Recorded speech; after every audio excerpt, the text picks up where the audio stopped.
Dans cette vidéo, nous allons vous présenter la plateforme d'exécution Archangel, développée en collaboration avec FIS et SunGuard, comme si vous y aviez accès pour la première fois. Le programme est lancé en cliquant sur le lien Archangel. Nous allons suivre la progression au travers d'un pointeur et de son halo jaune. Une barre de menu apparaît sur le haut de l'écran. Dans les 4 premières icônes, vous sélectionnez des écrans virtuels qui vous permettront de choisir votre espace de travail. La 5e icône, appelée Bird Eye ou Mosaïque, sera utilisée pour déplacer vos fenêtres d'un écran virtuel à un autre. En utilisant un navigateur Internet, nous ouvrons une page à choix, par exemple la page marketwatch.com. Dans cette fenêtre Mosaïque, et pour illustrer l'utilisation des écrans virtuels, nous déplaçons la page web MarketWatch vers le second écran virtuel. En cliquant sur ce deuxième écran, nous retrouvons la page MarketWatch et l'écran virtuel numéro 1, devenu vide, peut servir à construire notre espace de trading. Si les premières icônes vous permettent de gérer l'utilisation de vos écrans, les prochaines icônes représentent des fonctions plus opérationnelles. Les icônes Market Data et Trading Tools lanceront les différentes fenêtres nécessaires à votre activité. Quant à l'icône Settings, il permet de configurer un certain nombre d'options spécifiques. Enfin, votre environnement pourra être sauvegardé avec l'icône traditionnelle représentant la sauvegarde Save a Desktop File pour ne pas avoir à être reconfiguré par la suite. Nous allons maintenant configurer notre espace de trading sur l'écran virtuel numéro 1. En cliquant sur l'icône Market Data, on déroule le menu et on lance la fonction Market Watch, qui nous permet d'afficher le cours des actifs choisis. Avant cela, nous allons créer un onglet, un portefeuille, à partir du menu Tab. Ce portefeuille, que l'on peut appeler My Portfolio, va contenir une page d'actifs que nous désirons suivre et traiter. Nous avons plusieurs moyens pour importer des données dans cette page My Portfolio. Le plus simple est d'ouvrir le dictionnaire à partir de son icône qui apparaît en haut à gauche de la barre horizontale. Nous pouvons aussi faire une recherche par le nom, symbole ou le code ISIN de l'actif désiré. Ici, nous sélectionnons le titre Apple sur le Nasdaq, Daimler sur la bourse allemande, un future DAX sur Eurex, le cross franc-suisse dollar singapourien,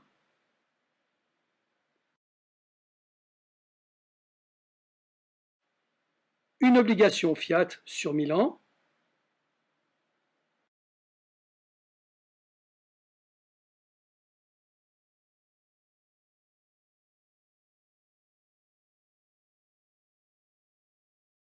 et pour finir, une option sur le maïs à Chicago. Comme vous le voyez, dans le dictionnaire, toutes les classes d'actifs listées sont disponibles. Actions, obligations, futures, options, forex. Vous pouvez ainsi créer autant d'onglets personnalisés que vous le désirez. Rapidement, nous allons créer un nouvel onglet dédié à des titres du Nasdaq.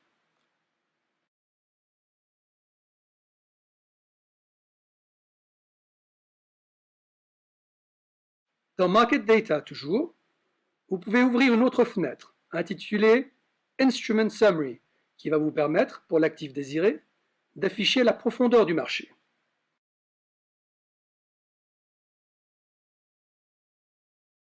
Vous pouvez choisir un actif, Amazon, et définir au travers de l'onglet Display et le champ Column Setup les informations que vous voulez afficher.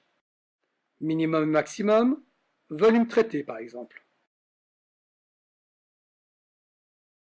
Dans le champ Controlled Window Setup, vous allez piloter cette fenêtre avec votre fenêtre Market Watch.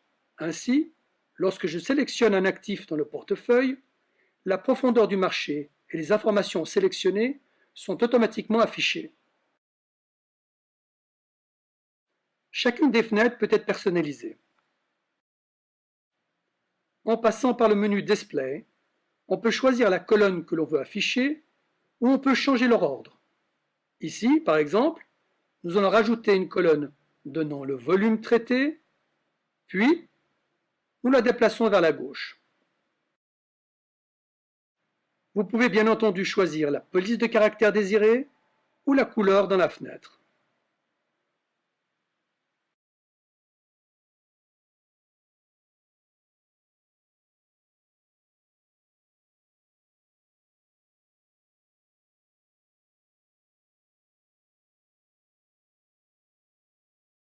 Enfin, en cliquant sur la barre horizontale en haut de la fenêtre MarketWatch, vous pouvez rajouter des boutons fonctions.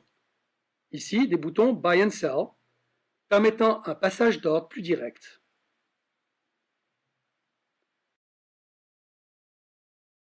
Par le menu déroulé de l'icône Trading Tools, on ouvre la fenêtre Order Book. Grâce à cette fenêtre, vous allez pouvoir gérer vos propres ordres. Pour illustrer notre propos, nous avons reproduit à l'avance quelques ordres. Pour les classer, nous définissons des onglets de classement, chacun avec des paramètres préalablement définis.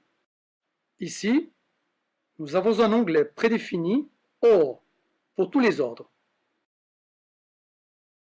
Nous allons rajouter un onglet Rejected. Si par ailleurs les filtres prédéfinis ne suffisent pas, vous pouvez définir d'autres filtres et ainsi créer l'onglet dont vous aurez besoin. En cliquant sur l'icône appropriée qui se trouve dans la barre horizontale en haut de la fenêtre, nous allons créer un nouveau filtre. On le nomme GTC et il n'affichera que les ordres Good till Cancel.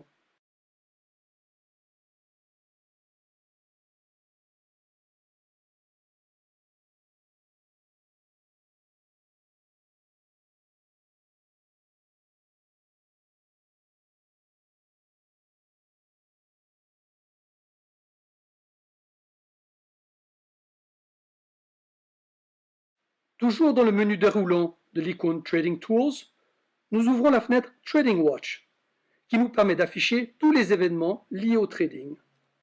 Le passage d'ordre. Créons un ordre d'achat. Un achat de 500 Amazon, limité à 267 $. On peut le faire de plusieurs façons.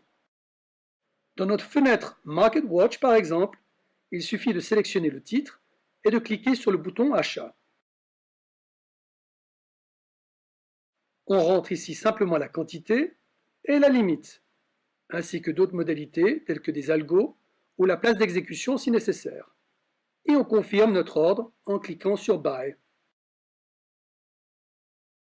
La fenêtre Instrument Summary indiquera automatiquement la profondeur du marché et l'ordre va s'afficher simultanément dans l'Order Book et la fenêtre Trading Watch. Depuis l'Order Book, on peut modifier ou annuler son ordre. En faisant un clic droit sur l'ordre, on choisit l'option Modify ou Cancel. Modifions notre ordre. On va changer la limite et placer l'ordre dans le marché at any price. Puis on confirme. On pourra visualiser le statut de cet ordre dans l'Order Book. Dans la colonne Statut, nous aurons OK pour une confirmation de l'entrée de l'ordre, TX pour un ordre totalement exécuté ou RJ pour rejeter.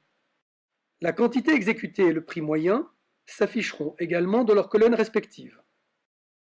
Toute la chaîne d'informations se retrouve en temps réel dans la fenêtre Trading Watch avec des codes différenciés pour un ordre partiellement exécuté X, totalement exécuté TX, annulé C, partiellement exécuté et annulé CX.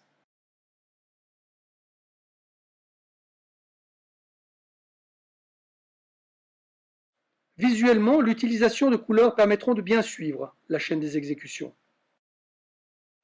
La gestion du risque. La gestion des risques est essentielle et la plateforme offre un certain nombre de paliers sécuritaires. Parmi ceux-ci, on peut par exemple définir une alarme matérialisée par un son ou par un pop-up qui s'affiche pour un événement quel qu'il soit. Exécution, annulation ou rejet d'un ordre. À l'écran et à titre d'exemple, nous allons configurer l'affichage d'un pop-up pour le rejet d'un ordre. Dans notre cas, l'achat de 100 actions Vodafone placées à 10 000 livres sterling soit en dehors des limites de marché autorisées. Le titre se traitant autour de 1 livre, le pop-up s'affichera également le motif du rejet. La plateforme va également vérifier les caractéristiques de l'ordre avant envoi, afin d'éviter les erreurs humaines ou fat fingers. Cette action va se paramétrer dans l'icône Settings, qui se situe dans la barre horizontale en haut de la page. Lorsqu'on déroule, on clique sur la fonction Trading Defaults. Parmi toutes les options disponibles, interdisons l'envoi d'un ordre si celui-ci a une déviation de plus de 15% par rapport au prix de clôture de la veille. De plus, on demandera à être averti si cette déviation est au-dessus de 10% du prix de clôture de la veille, sans pour autant dépasser le seuil de 15%. La plateforme bloquera automatiquement l'envoi d'un tel ordre. Le broker, Ascendant Finbrow, pourra également effectuer des contrôles de son côté. Si aucun paramètre n'a été configuré par l'utilisateur, le broker pourra ainsi rejeter l'ordre en fonction de ses propres règles. À la fin de la journée, et afin de retrouver cette même configuration au prochain démarrage du programme, on la sauvegarde en cliquant sur l'icône spécifique Save a Desktop File et en lui donnant un nom, par exemple MyDesk. La session se ferme. Au lancement du programme, cette configuration apparaîtra automatiquement en cliquant sur l'icône Open a Desktop File et MyDesk.